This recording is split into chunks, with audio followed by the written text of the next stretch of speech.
How's it going, y'all? It's Isaiah Grant, back with Thinking in Circles with a lecture for you guys that I found and decided. I actually went through it, looked at it, and I decided to pull it off the shelf and give it to you guys this morning because, as I told you, I am going to get back into doing more things with the tarot, right? And when all is said and done, this lecture, and not to drag you guys out before the lecture, but this lecture right here, I actually put together a long time ago, and hopefully,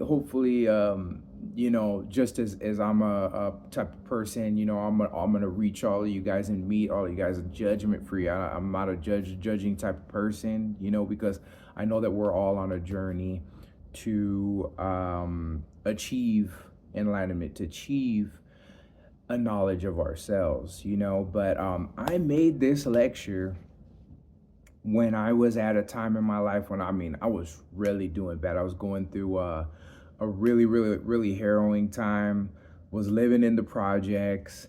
I was selling selling lots of drugs and stuff just to get from day to day, just to make ends meet. This was years and years and years ago, but I was able to look at it and see that a lot of the studying that I was doing, a lot of that was still shining through me, regardless of what I was going on at in that time. And I want to give this lecture to you guys on ATU 0, the full card, Aleph in the Hebrew alphabet. In the Kabbalah, it's the first path. So it's in between the number 1 and the number 2 in that tree, in that system, okay? From the top to like going down one rung to the right. Long story short, I just really, I watched it, I listened to it, and I just thought to myself, I was like, why didn't I share this with the people on my platform? And truthfully, I thought about it as probably because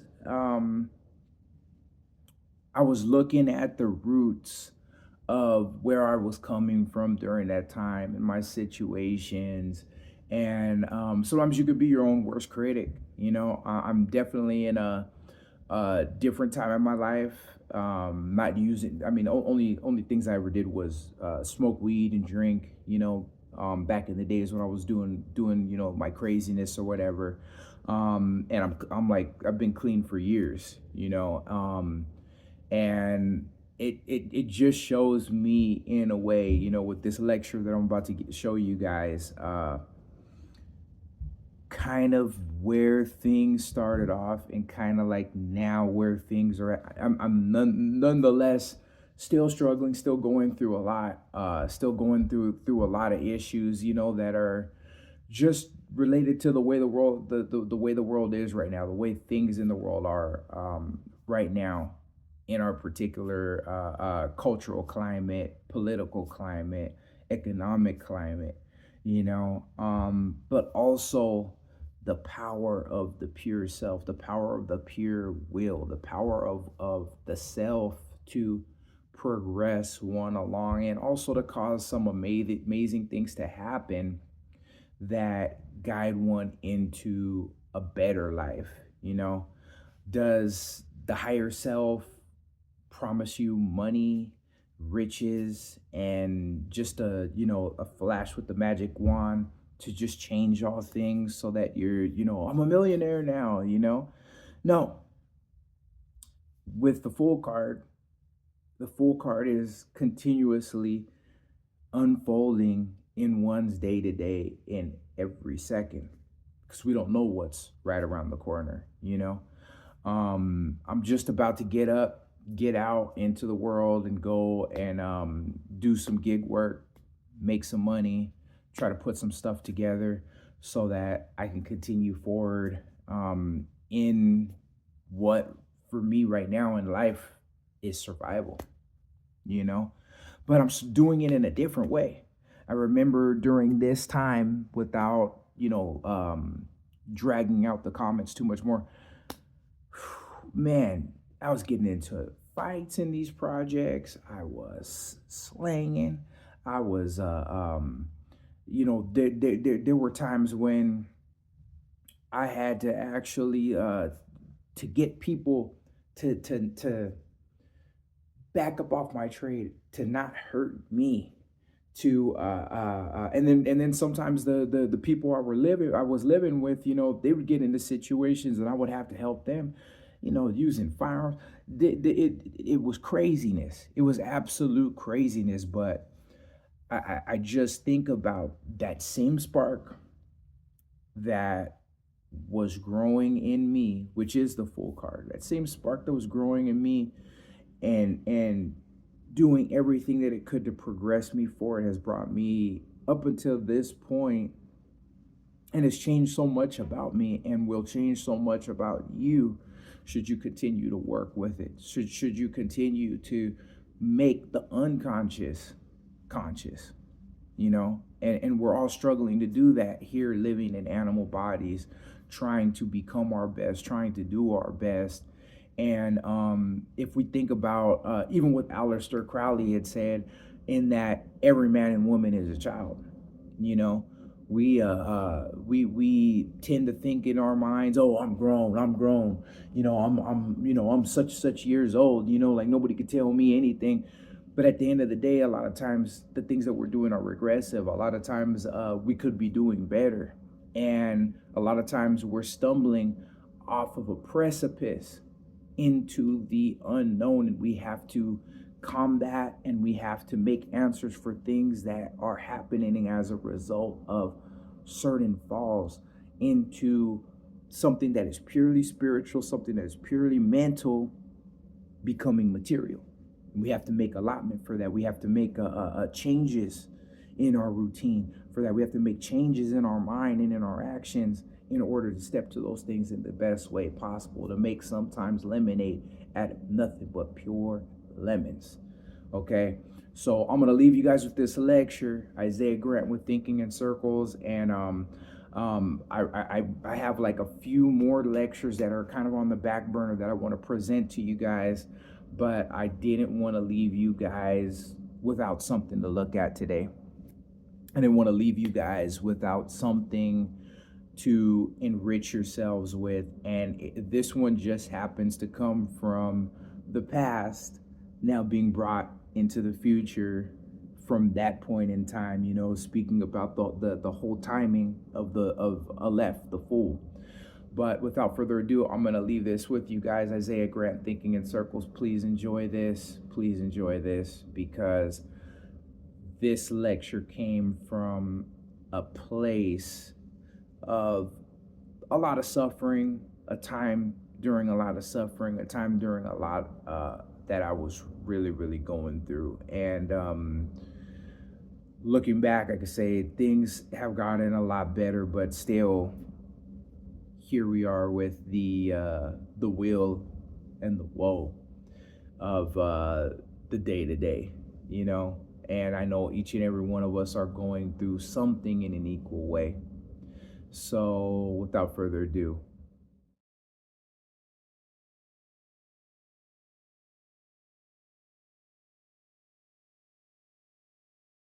welcome to the first video for this page here. And basically what I like to talk about is several ways that we can go about looking at the tarot. The tarot is really all about syncretism.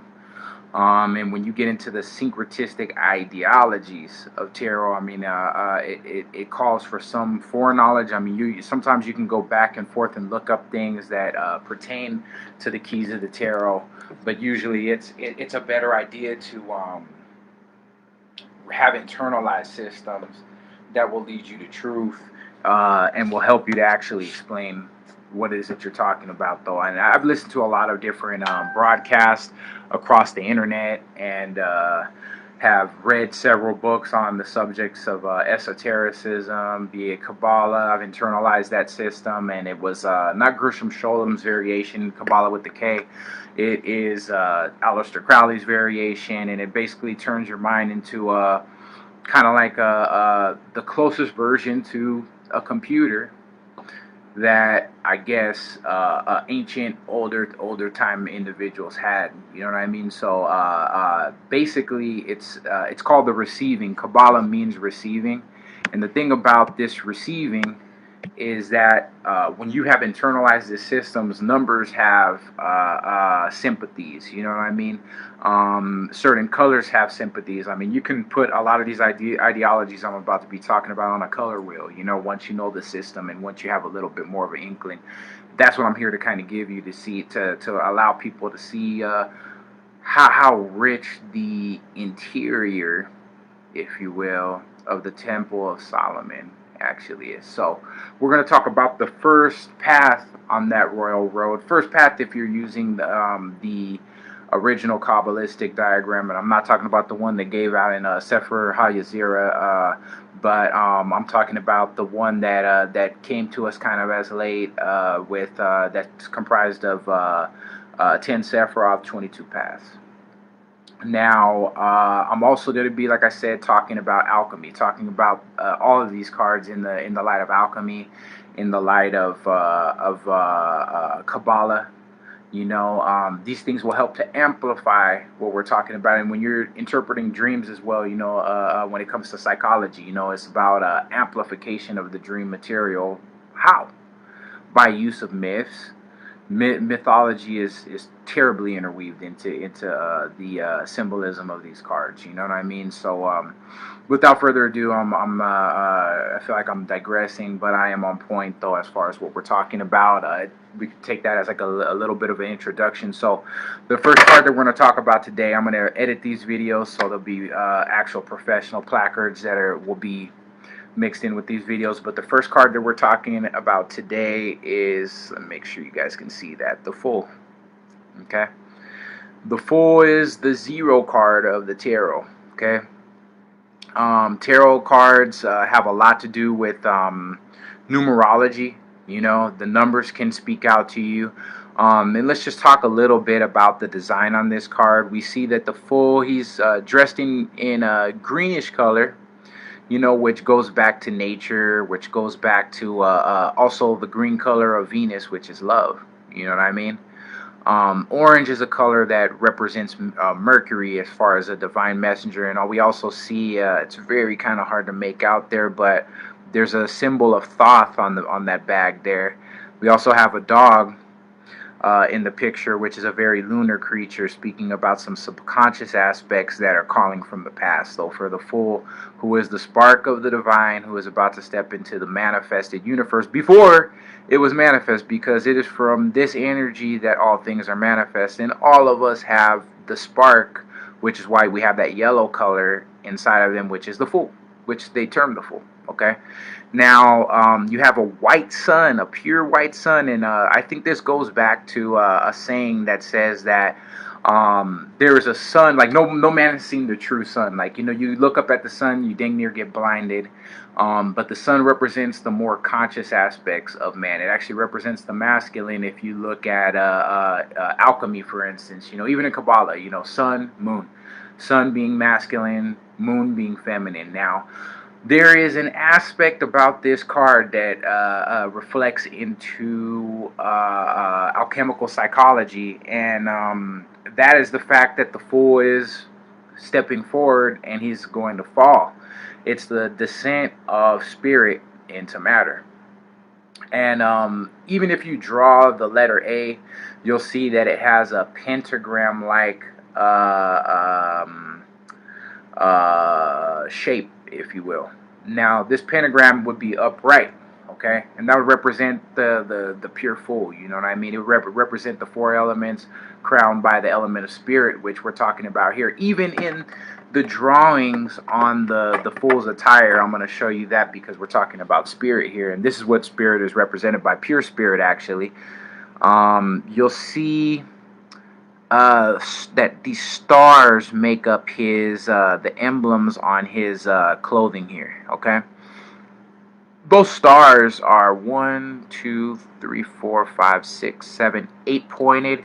If you ever check out the Rosarian Philosophorum, the star that represents the transpersonal, meaning the spirit of all things of every individual, the spark that lights every man that has cometh into the world, etc., etc. These symbols represent spirit. So his spirit about to fall into matter.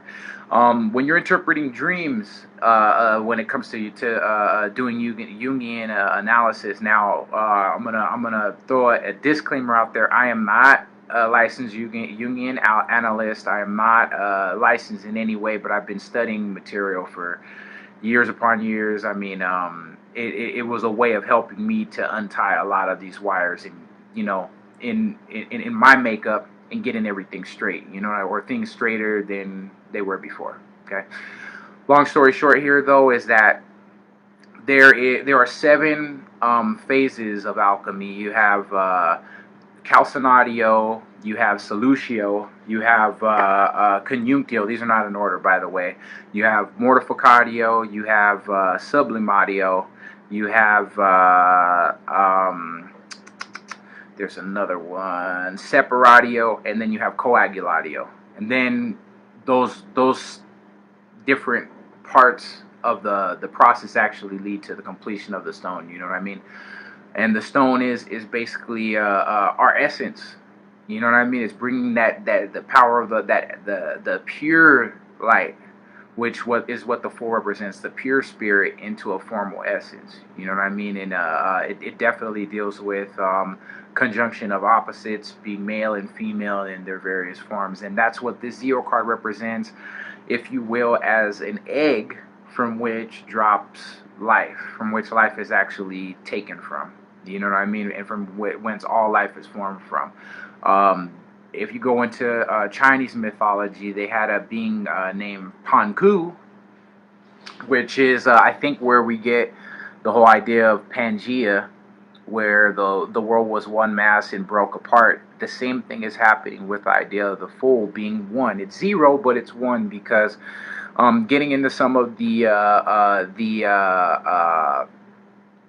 meanings behind the full, it's the zero card, but Aleph, it represents Aleph in the Hebrew alphabet. Aleph is shown to be seen a letter that has like you could say it's a middle bar with whirling energy, you know what I mean? But it's made up of a Vav and 2 Yads, you know what I mean? So it's an initiation, you can say, of the secrets of the upper world and the lower world. It's actually a conjunction and marriage of those 2 things that you can see there, because in the Masonic grades, there's a grade that says that 10 equals 1, and that's also to say that Kether, which this card also represents, is in Malkuth, where it's going. It's falling down and creating matter. Malkuth is matter, and Malkuth matter is in Kether. You know what I mean? Meaning that they're one and the same on different vibratory levels. So basically what I'm going to get into here is that falling down, if you see a falling down in a dream, a lot of times that means that something is about to be made manifest. Now, this something that's about to be manifest is usually intimated in that dream, or that something's about to happen. A lot of times if you have a dream that, where something's falling, or where there's tapestry being shown, especially rich tapestry, somebody's dressed in nice tapestry, things being woven from one strand, what ends up happening is it's letting you know that something is about to come into existence. That is one of the 7 steps of alchemy, which is coagulatio.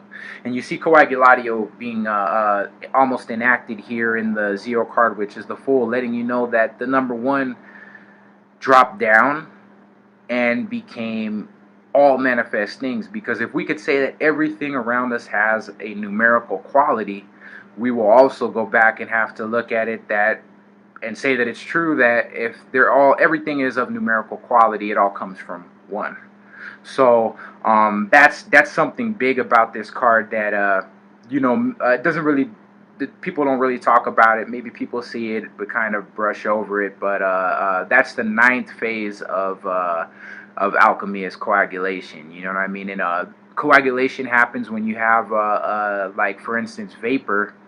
It could be as simple as some alcoholic beverage that it has vapors in it, but more vapors can be drawn out through a siphoning process, and this is basically how they make white lightning, some of the more alcoholic spirits, and it's through a process of sublimadio, meaning in order for this spirit, we could say, this all spirit to have fallen, it had to have been here on earth before. It had to have come from a previous order. And we can see that if we count the number 1, 2, 3, 4, 5, 6, 7, 8, 9, 10. 10, if you cross at it, will equal 1. 1 side by side with 0. So 10 is really just another generation of the 1.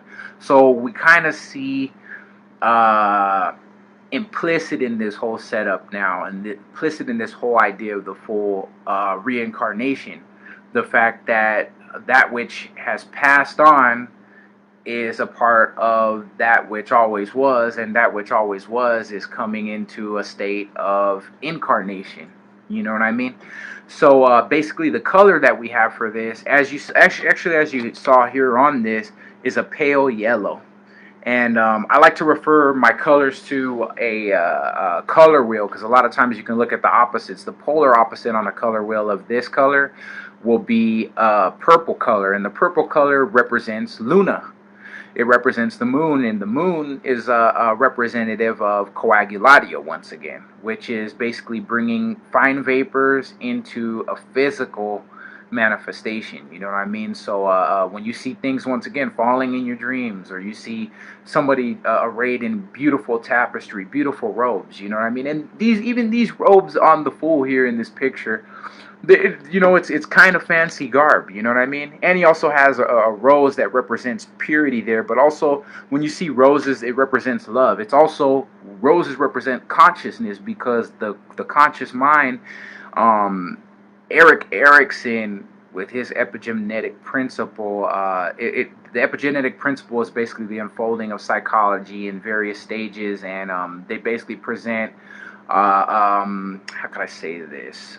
Challenges that you can either get out of the outcome. You can either get a positive change, or you can get a malignant phase that comes out of this. You see what I'm saying? So when all is said and done, this is also is very representative, because you have the white rose, pure love, purity and love. God is love. You see what I'm saying? God is one, the number 1. So we're talking about the God in ourselves. We're talking about also too the goading from on high that happens, that results in us feeling either immense anger, or we end up feeling love or attraction. You know what I mean? Eros, logos. You know what I mean? You have that whole idea that's going into this, and where does it rest? What does it become? It becomes, most importantly, the human consciousness in man. This is the second center that Jung was talking about. The first center being the ego, you know, and I always had a problem with his enumeration of those things, but it makes sense. In order for us to even really understand the transpersonal self, we have to understand and bring into great order the conscious contents of our mind. That's what tarot is about, and that's what Kabbalah of the Q spelling variation is, you know. The K spelling variation of Kabbalah, well, it just gets into a lot of dogma that I find is, you know, it's good to digest, but it is not as pragmatic, I believe, as the Q variation, because this system, once you internalize it, will actually teach itself to you. I mean, it makes affirmations through your psyche that can actually be tested by its own symbolism to see if it was just some fleeting mental garbage that my mind was spewing out to me, or is this a truth, you know? So you actually have a system by which you can gain understanding of small portions of truth, place it into a whole, and actually it's a system by which you can actually pull basically the trapped sparks of Sophia that are in matter into a unity. And that's basically what it's all about. I mean, there's light, there's truth in everything around us, but we will not see it unless we know the symbolism. So speaking about the direct symbol of the fool, it is Uranus. Uranus being the creator of all in the old mythologies. Let's get into the astrological implication. Uranus rules Aquarius. Now, Aquarius is not only are we they say moving out of the age of Aquarius, you know, or and then also too we have the conjunction going with from Saturn and Jupiter, and they're sitting in Aquarius. When all is said and done, they call that the Great Cross. The Great Cross. Those symbols, without going into too much and without digressing so far, and we're still talking about the same thing because the Fool actually represents great hope. You know, and I'm going to talk about the physical implications of the Fool here in a second. We're getting there by talking about the star, because the stars, we're under the direct magnetic influence of the stars, okay? So when Uranus, or we could say when the Fool, when we're talking about astrology, is paired up with certain signs, we can see that thing that the Fool is paired up with, that sign that the Fool is paired up with, we can see the aspects of that sign happening in very, very erratic ways.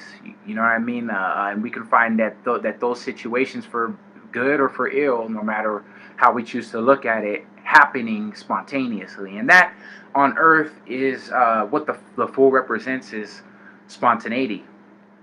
It represents things that come out of nowhere. The Fool is actually something that's happening every second. Every second, something is coming into being. Something new that has not been is coming into being. Something that was is becoming another way. And that's the end. That's basically what the Fool represents. Now, tying it again to Aquarius. Aquarius represents hope. It represents knowing that through the faculties of through our 7 spiritual faculties that we have, there's one that is higher, that is feeling all of those things. You know what I mean? With the energy and with the sustenance to continue. You know what I mean? And that one thing is the root of our being. It's actually that which is holding all things together. You know? Its element is air. We need to talk about that. Air being, if you think about air, breath, life. Air actually permeates all things. It's in all things. It's in water. H2O. You know, 2 atoms of oxygen, 1 atom of hydrogen. You know, and if I get any of these things wrong, please forgive me. I've been studying this stuff since 2010, and while sometimes I tend to be really on point, sometimes I am myself a fool, and that's because we're all learning. You know what I mean? If you feel like you can't learn anymore, or you feel like you're the smartest person with the best outlook on things, you're wrong. You know, and that's what the Fool teaches us to do, to recognize that unless you enter the kingdom, I mean, no man can enter the kingdom of heaven unless he become as a child. And the child that they're speaking of when it comes to the Fool is Harub or Krat. You know, and they actually show this Egyptian figure as a child with his finger over his mouth. And it's also almost a warning. If you know the secret, don't tell the secret. You know, because this card revolves around things that are both known and unknown. Because this is the light made manifest. This light shines into the darkness, but the darkness comprehends it not. Now, because of coagulatio, and because also we're talking about Aquarius being linked to Uranus, Aquarius, one of the physical things that is represented by Aquarius is glass. Glass being the work of man. In glass, in alchemy, a lot of the vessels are made of glass and hold certain materials that are being mortified so that they can produce new materials or new medicines or things of that nature. You know what I mean? Some form of the stone. Okay? So, the fact that it's glass, okay, that it rules that which is glass, we're going to get something big out of this, okay? From one is 3. There's a triunity that's hinted at here as well, though, too. 1 is 3. And if we use the shape for 3 is the triangle. We have, we could say, a prism, okay? Now, because glass is intimated here by Aquarius, okay? What ends up happening is we have the making of the light into manifest matter, but it's still spiritual because it's light, but it's light now that is split. And to split light, we have to take it into the number 4. The number 4 being the number of matter, and also being the number of the 4 qualities of Jung. Thinking, sensing, feeling, intuition. You know what I mean? This one light will split into these things through the prism, and it will give us 7, because 1 is 3, and then we have 3, we could say, right? And then plus 4. We want it to become material. Air, fire, water, earth. Okay, so talking about, once again, talking about the prism, okay, which is relative to the number 3 because it's triangular. And also, which is Saturn. Saturn rules, is also a secondary ruler, along with Uranus, or the Fool, of Aquarius. Aquarius, when we look at that card, and I don't want to digress, we're going to see some things that indicate exactly what I'm talking about here. But when the light shines into a prism, it's separated into 7 colors. These 7 colors representing 7 faculties, and these 7 faculties are what we call consciousness. These 7 faculties are through what we experience consciousness. These 7 faculties are also what we call the ruach. In Hebrew, in Hebrew lore, in the Kabbalah, we call it the ruach. It means air, wind, spirit, or mind. Now, this is pure consciousness that we're talking about with the Fool. It's that which creates that consciousness. It's the light that shines into the darkness, which is the number 3, but the darkness comprehends it not. And what we're aiming at here with these talks right now is about gaining consciousness of these things, okay? So I'm going to go into another method of analyzing analyzing this card for you. Now, just wrapping up what we were talking about recently too, numerically, because there's something also called gematria that goes into this, and this is just basically showing you how intricate this can get. But the intricacies can either lead to confusion, or if you look at it all as one that I'm talking about, it's going to lead to a unity of understanding. Now, we were talking about the number 4, right? 3. We were talking about the number 1 with the Fool, but the Fool is 0. It's 1 in the Hebrew alphabet. 1 is 3. There's 3 in 1, like the Father, the Holy Spirit, and the Son. Okay. Now, the 3 and the 1 coming into matter is 4. Okay. Now, if we take the light of that 4 and place it in the prism, what ends up happening? Basically, the 4 is basically the 1 coming into manifest physical existence. Okay, 4 plus the 4 times now 90, which is the number of Aquarius, gives us what? 360.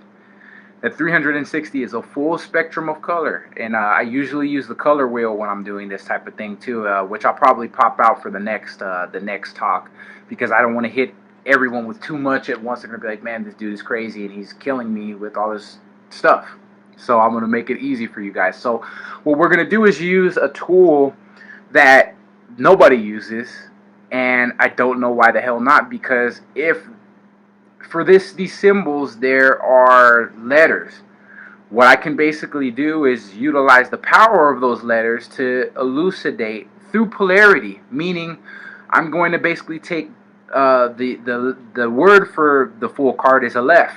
It's the first letter of the Hebrew alphabet, and Aleph, A-L-P, or A-L-F, and it's funny, in the early 90s, there was some space alien guy in a show called Alf. I'll probably put a picture of him up when I edit this video. But Aleph, meaning ox. It's an ox. Oxen are actually held to be sacred in certain countries, especially those that practice Buddhism. I mean, you got to stop your car. You can't. I mean, you hit one, shame on you. I mean, you kill one, shame on you, unless it's for sacrifice. And the reason why that is too, in some cultures, for sacrifice. Why was it an ox? Because it represents something so holy being destroyed, giving of its essence so that others can live. In parts.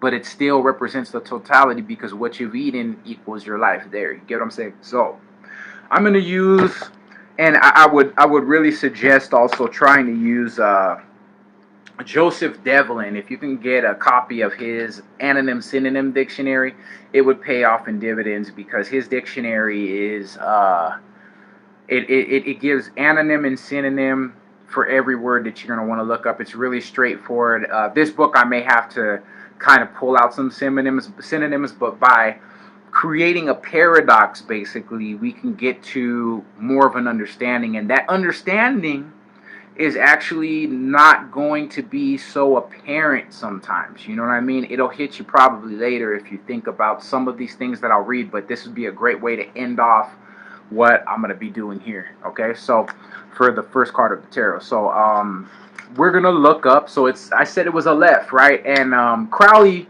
interpreted it as this. We're going to interpret that because Aleph has a meaning, Lamed has a meaning, Peh has a meaning. That's how you would spell it in Hebrew. Okay, so Aleph, he says folly's judgment is ruin, meaning folly represents Aleph. Lamed is saying judgment, and then Peh represents ruin. Is the Tower card in the tarot deck. Now, Aleph, when you go to add that up, it equals 111. 111 is the number of God. It's basically saying God being the number one, or the self being on all levels, because of the quantitative placeholders. You know, tens, ones, and hundreds, all having one in there. You know, the numbers place means a lot to what the actual number will mean.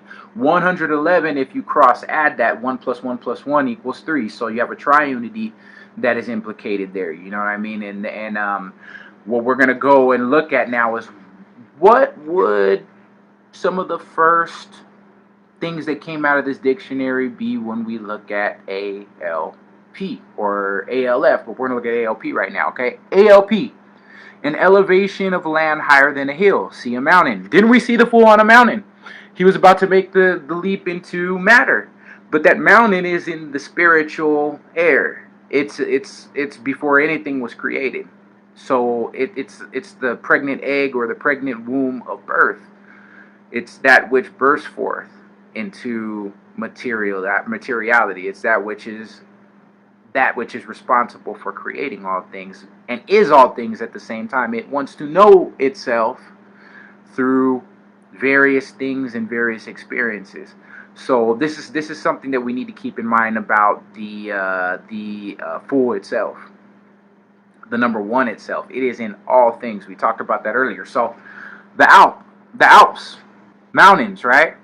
Alpha, the point at which something begins. See, beginning. That's what this represents too. New beginnings, new things happening, something happening all of a sudden, that usually lacks any real. So a lot of times it doesn't lack the fullness. It lacks the fullness of its qualities. It's something that is happening at its point of incipience. So that's one thing in this dictionary to look for. I'm just going to go down the line. All right.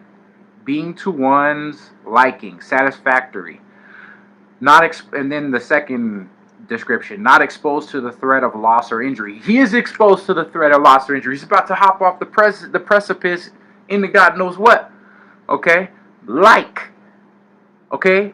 So we see, all right, it's satisfactory, we like it, but it's also what we do not like. Is that not what the goading of the transpersonal is about? We're caught up in fits of rage about things we don't like. We're caught up in attraction for those things that we do like. So we have Eros and Logos, and they've actually said that Eros and Logos were the creator of the universe.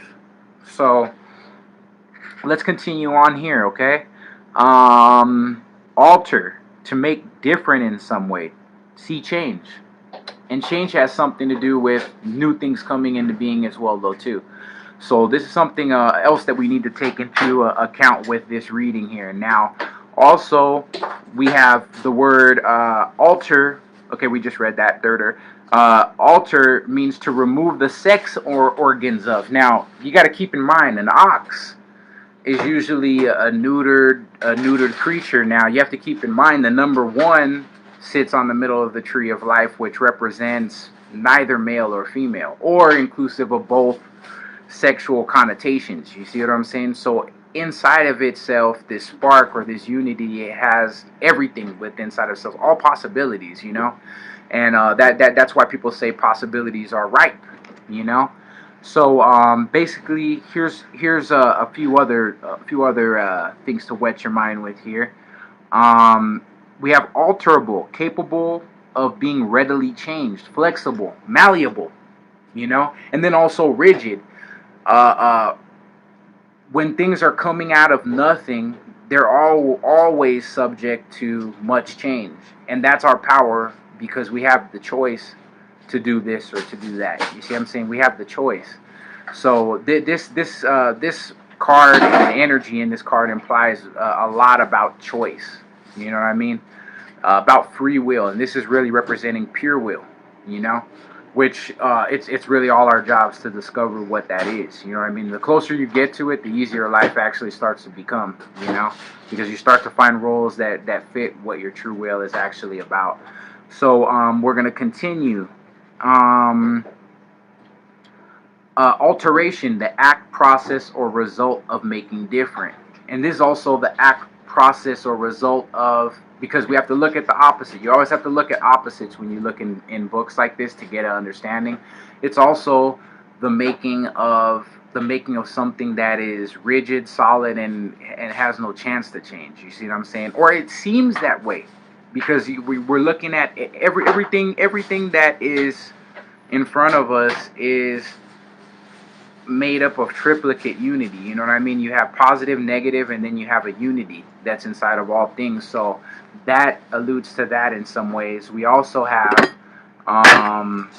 let me see, something that's ripe and not so repetitive. Alternative. We were talking about this earlier. The power, right, or opportunity to choose.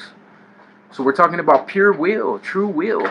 You see what I'm saying? And I'm pulling all of this out of this book here, Merriam-Webster Thesaurus. It has antonyms and synonyms in there.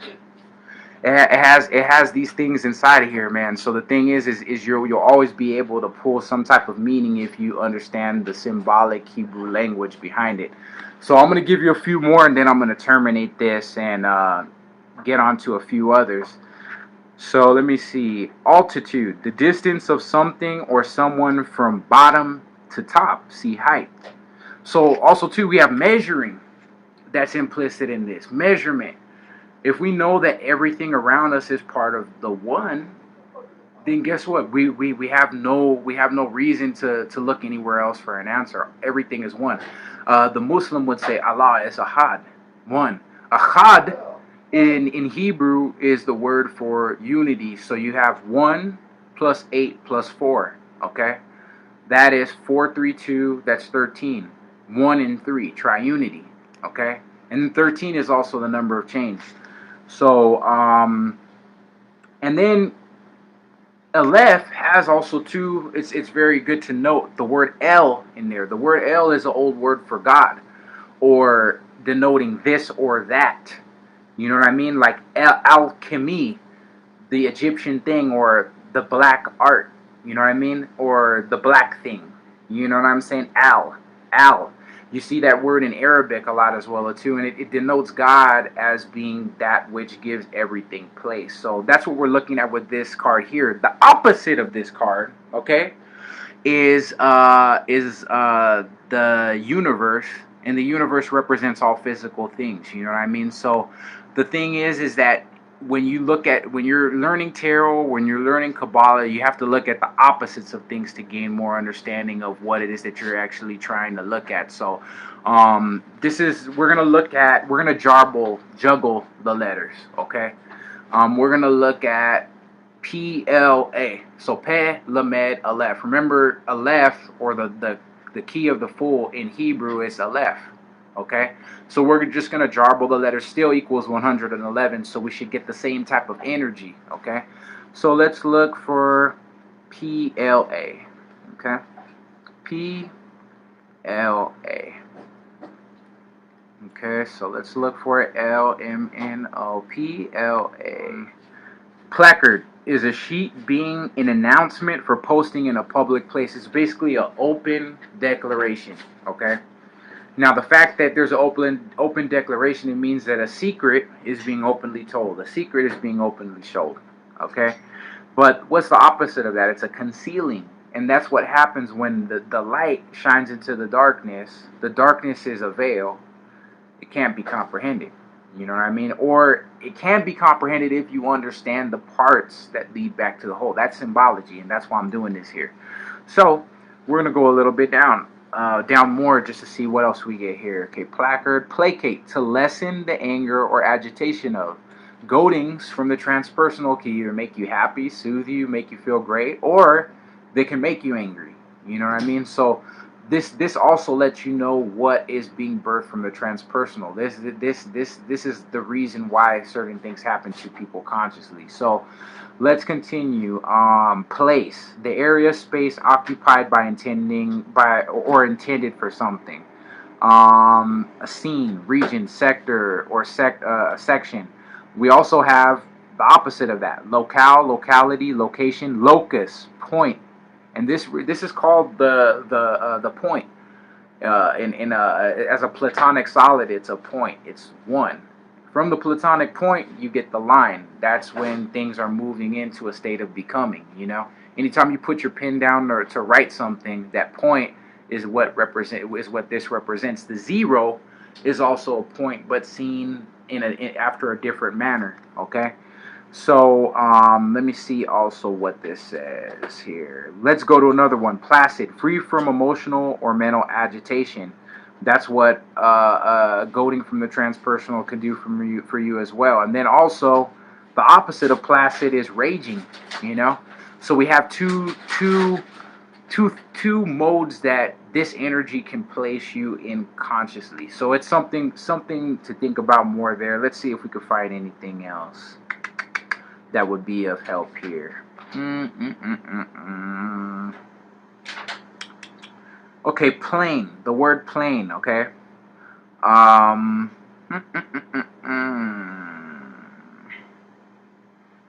Plane. Free from all additions or embellishment, okay? Bald, bare, naked, simple, unadorned, undecorated, unvarnished, right? The opposite of that comes to be flamboyant, flashy, garish, gaudy, showy, lurid, arrayed, bedecked, garnished, trimmed, dressed.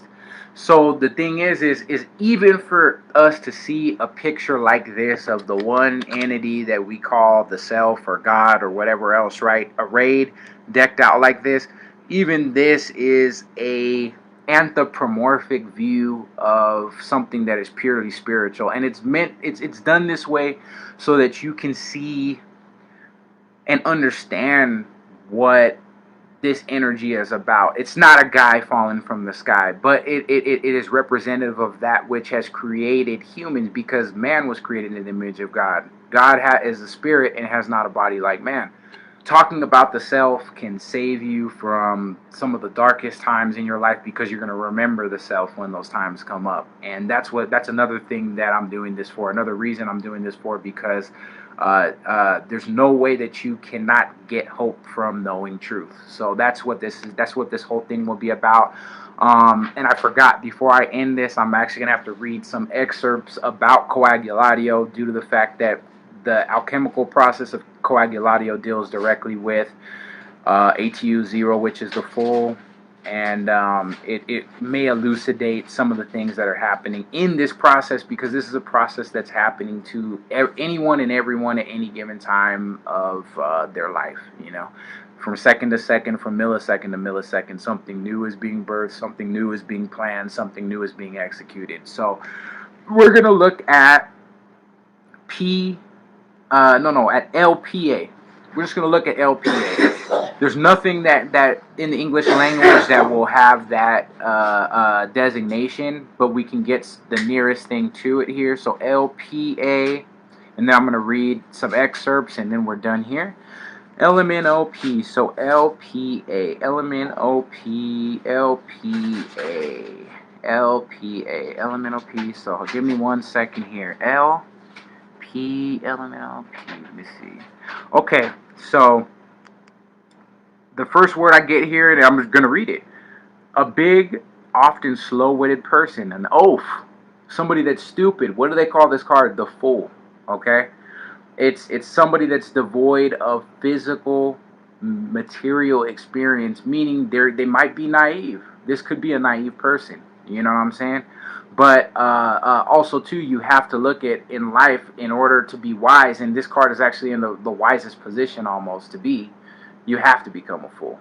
So it's actually productive of its opposite. You know what I mean? So let's go ahead and look at what else we have here. Lubricate, to coat with a slippery substance in order to reduce friction. And the synonym of that is grease, oil, slick, wax. Oil, any grease, any type of wax, any type of substance that's used to lubricate is lunar. And because of that, this is actually representative of, in a large way, the liquid stone. You could say the liquid stone of the philosophers. You know what I mean? The aqua mirifica, they call it. There are many words that they use for it. So let's go to the next one. And these are really good ones here to run by you, okay? Lucid, giving off or reflecting much light. See bright. The opposite of that would be dark, muddled, completely black. You know what I mean? Which represents physicality. The other one representing what we said, lucid, representing the Fool, representing the light that's in the darkness, right? Also, it's funny too, they have this here, Lucifer, the supreme personification of evil, also represented as the ruler of hell. Funny they say that because Lucifer actually represents the light bearer, the bearer of the light, that which holds the light, but it likes to usurp the real light, and the way that it does that is through a goading. You think that your feelings are God, you think that your feelings are you, but they're just a reflection of the transpersonal in you. And you really have to go through and decode what these things are. How can you decode what these things are? If they're for you, if they're even on your wavelength, you can go with your gut, but you can also say, okay, I see what this is, and I know what my will is, and this doesn't match up with the end of the goal. You can start making better decisions by knowing what these things symbolize, by knowing what you can test them by. You know what I mean? And you would do that by just taking the key. Okay, the Fool. This is how I'm feeling. I'm stepping into something totally new, and you know that this means something is about to become of the situation that you're in, right? Okay. Let me go to another one. And this is the last of it. And I'm going to start reading from the Practice of Psychotherapy. This is a book from Carl Gustav Jung. I don't know if this is Edward Integer's book on this. Let me see. Collected Works of C.G. Jung. So this is Jung's book here, and I'm going to read a little bit about coagulatio. And keep in mind, I'm not talking about something totally different. I'm talking about just the imagery that is used to explain what the Fool is about, okay? So we're done with this. Always use one of these. And how do you look up things? Try to find out what the key in Hebrew represents, you know what I mean? The Hebrew name, and break the Hebrew name down into this, okay? You can also do that with adjectives. Like adjectives will give you things to look up, like I could say, adjectives, sometimes even nouns will do it. Like I could say falling. He looks like he's falling, or like he's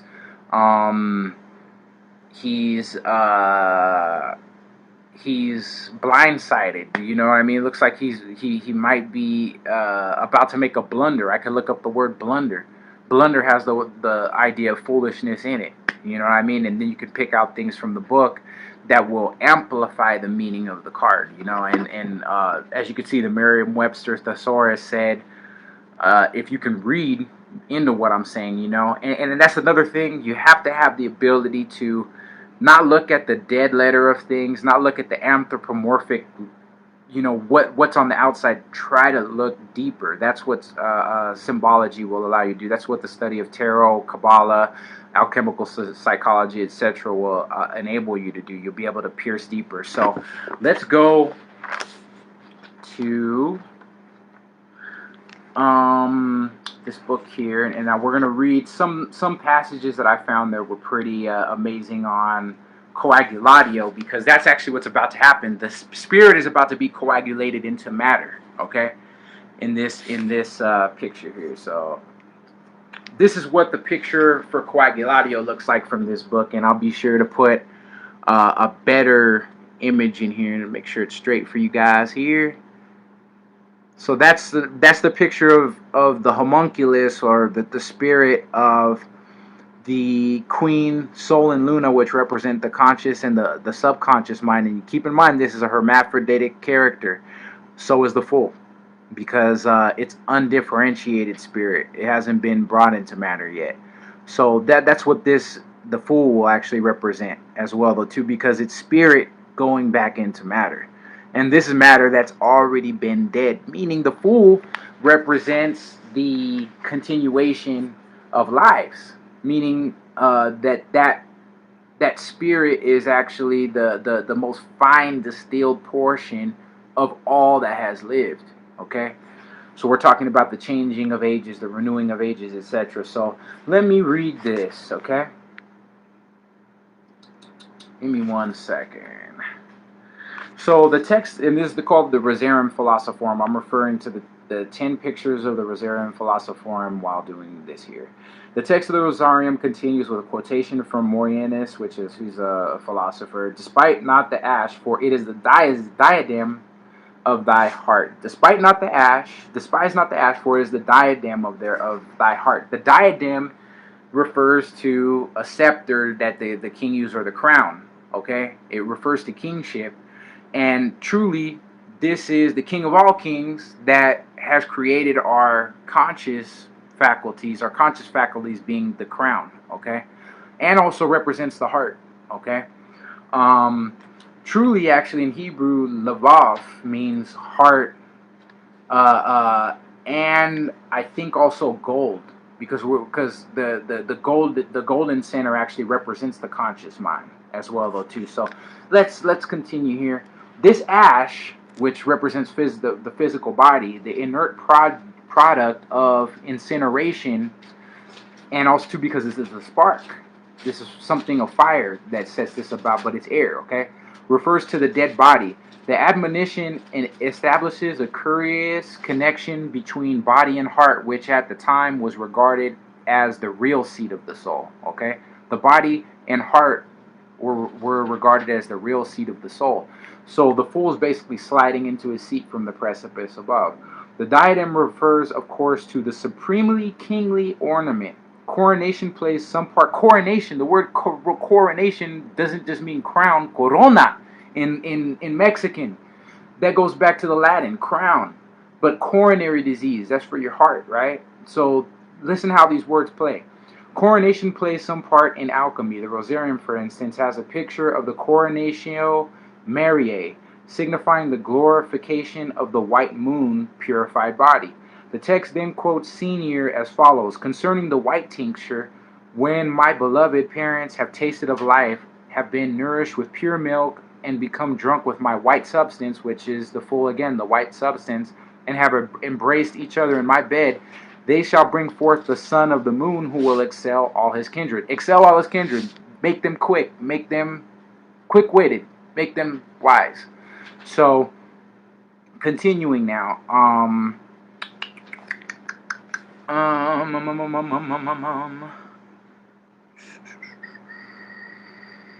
And when my beloved has drunk from the red rock sepulchre, meaning the end of the work, right, and tasted the maternal fount in matrimony, and has drunk with me of my red wine, and lain with me in my bed of friendship, then I, loving him and receiving his seed into my cell, shall conceive and become pregnant, and when my time is come, shall bring forth a most mighty son, who shall rule over and govern all the kings and princes of the earth, crowned with the golden crown of victory by the supreme God, who liveth and reigneth forever and ever. So basically, the falling of the fool, the falling of spirit into matter, gives you what's in your mind, which is the goading from the transpersonal experience. Okay, let me see if there's anything in here else that will amplify this a little bit more, because we're already pretty deep here. We're already getting pretty deep here.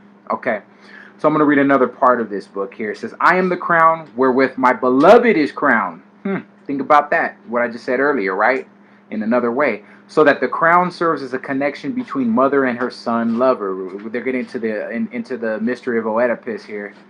In a later text, aqua amara is defined as crowned with light. So each of us are crowned with light in this situation when we're talking about the full. You know what I mean? It's the light that shines into the darkness, but the darkness comprehends it not. Meaning, we all have to become a little bit less material in order to make something, in order to purify this gold, this consciousness, into the one true stone. You get what I'm saying? So, let me see if there's any last but not least before I close this out, and then we'll be on to the next one. Okay, I'll read one more stanza here. This child, and we were talking about Haru Prakrat earlier, the child depicted in Egyptology with his finger over his mouth, okay? The child, this tincturing life, must be assayed, proved, and tried in qualities of nature, the one going into the four, right? And here again, great anxiety and danger will arise, seeing that it must suffer the damage of temptation in the body and womb, okay? And you may thus lose the birth. For the delicate tincture, this tender child of life must descend into the forms and qualities of nature, that it may suffer and endure temptation and overcome it. It must needs descend into the divine darkness, into the darkness of Saturn, where no light of life is to be seen. Keep in mind, Aquarius, who is ruled also by Uranus, which is the fool, is ruled by Saturn. Okay, so we're talking of things that are on the same wavelength. Saturn is the triangle we were talking about earlier, the three. One has to descend into three, wherein no light of life is to be seen. There it must be held captive and be bound with chains of darkness, and must live from the food. With the prickly Mercurius will give it to eat, which to the divine tincture of life is not, but dust and ashes, poison and gall, fire and brimstone. It must enter into the fierce, wrathful Mars, by whom, as happened to Jonah in the belly of hell, it is swallowed, and must experience the curse of God's wrath. Also, it must be tempted by Lucifer and the million devils who dwell in the quality of the wrathful fire. And here, the divine artist in this philosophical work will see the first color where the tincture appears in its blackness. And it is the blackest black. The learned philosophers call it their black crow. That's the Negredo. Or their black raven, or again their blessed and blissful black. For in the darkness of this black is hidden the light of lights in the quality of Saturn. And in this poison and gall there is hidden in Mercurius the most precious medicament against the poison, namely the life of life. And the blessed tincture is hidden in the fury or wrath and curse of Mars. The blessed tincture is hidden in Mars. Mars represents will, motion. But this is the pure will that we're talking about. And it also talks about things that need to be purified, which is our affinity to just want to do the things of the world. If we're to get to this level of understanding and breakthrough, that is one of the reasons why people that desire spiritual gifts, although they know all the practices and they may know this, that, these, or the others, if they're not practicing purity. I'm going to talk about that, for instance, very, very shortly, because I don't want to digress too much. For instance, some people smoke marijuana.